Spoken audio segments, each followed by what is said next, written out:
हम लोग रिलेट करने वाले हैं कि हमारे ब्रेन और नर्वस सिस्टम का इमोशंस के साथ क्या लेना देना है। This understanding is based on the teachings of Arthur Powell. Arthur Powell theosophy के एक बहुत ही बड़े कंपाइलर हैं। थियोसॉफिकल स्टडी में बहुत सारी बुक्स हैं, जिनका जो छोटा छोटा पार्ट है वो उसको कंपाइल करके उन्होंने 5 बुक्स लिखी हैं, आर्थर पॉवेल ने। The second book out of the 5 is called the astral body. ठीक है, बुक का नाम है दी एस्ट्रल बॉडी। एस्ट्रल बॉडी का मतलब होता है इमोशनल बॉडी। ठीक है, हमारे सेशंस में बार बार ये वर्ड यूज होता है, be aware of your emotional body. वो इमोशनल बॉडी के बारे में पूरा का पूरा book is called the astral body. ये एस्ट्रल बॉडी की जो किताब है, उसके अंदर कुछ सीक्रेट सिखाई गई है कि हमारे इमोशंस हमारी फिजिकल लाइफ के अंदर कैसे इम्पैक्ट क्रिएट करती है।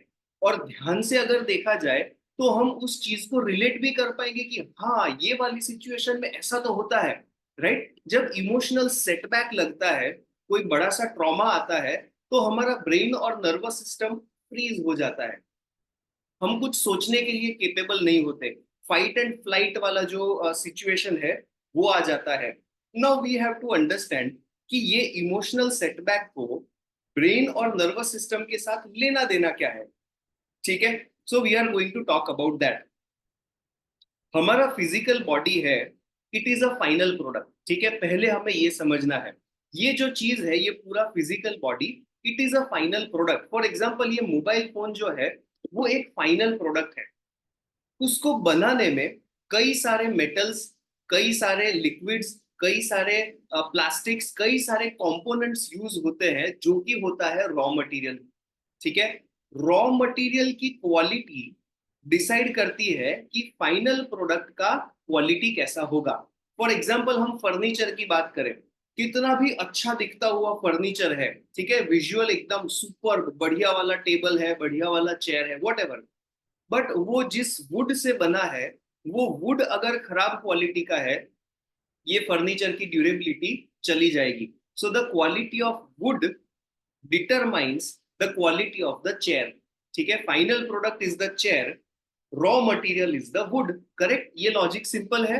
अब इस तरह हमारा ब्रेन और नर्वस सिस्टम जो है, it is the final product, और उसका रॉ मटेरियल हमारा इमोशनल बॉडी प्रोवाइड करता है।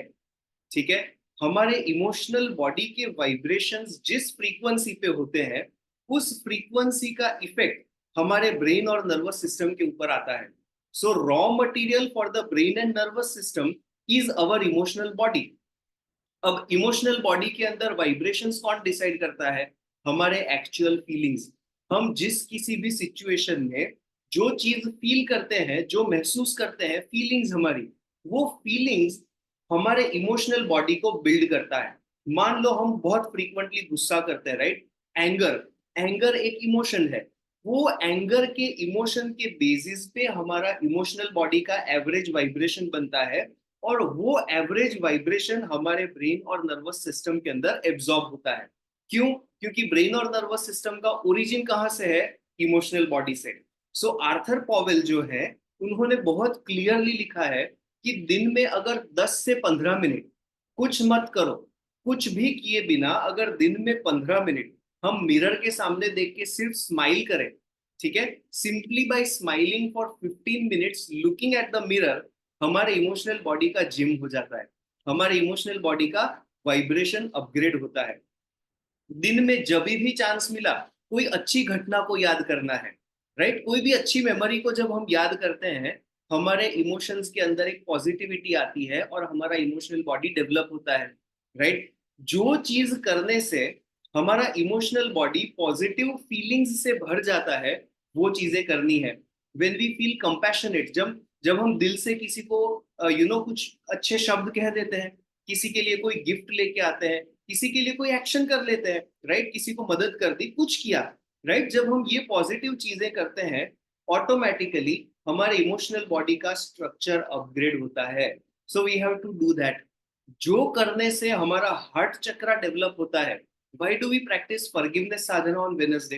वेनसडे को जब हम फॉरगिवनेस साधना करते हैं, हार्ट चक्रा डेवलप होता है। हार्ट चक्रा सीधा इमोशनल बॉडी को इफेक्ट देता है। इमोशनल बॉडी एक्सपांड होता है, ब्रेन और नर्वस सिस्टम को फायदा लगता है, right.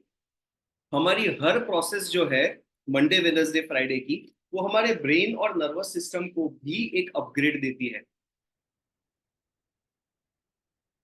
So that is the thing, हमको ये चीज याद रखनी है, हमारी फीलिंग्स हमारे ब्रेन और नर्वस सिस्टम का रॉ मटेरियल है।